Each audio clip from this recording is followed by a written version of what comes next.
First Lady Liza Araneta Marcos sa mga negosyante at top doctors ng India. Layon nito na mabigyan ng pag-asa at pagkakataon ng mga batang nangangailangan ng liver transplant. Si Harley Valbuena sa detalye.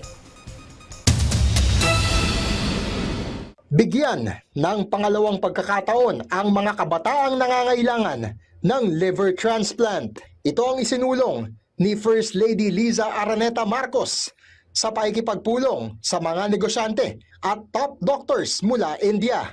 Ayon sa unang ginang, batid niya ang hinaing ng mga pasyenteng napipilitan pang magtungo sa ibang bansa para magpagamot. Kaya naman, hangad niyang dalhin ang pag-asa dito sa Pilipinas.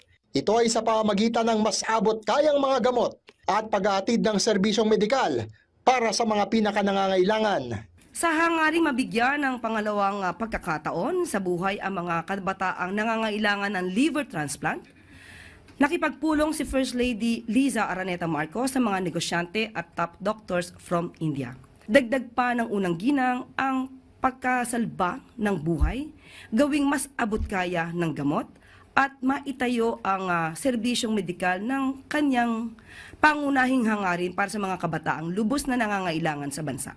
Sa datos ng Department of Health, sa nagdaang 10 taon ay 17 lamang ang naitalang matagumpay na liver transplant sa bansa.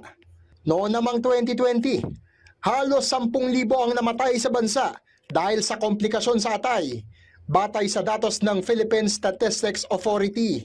Kaya naman, lubos ang pasasalamat ng unang ginang sa Indian doctors na nagbahagi ng kanilang oras at kaalaman tungkol sa kalusugan ng atay.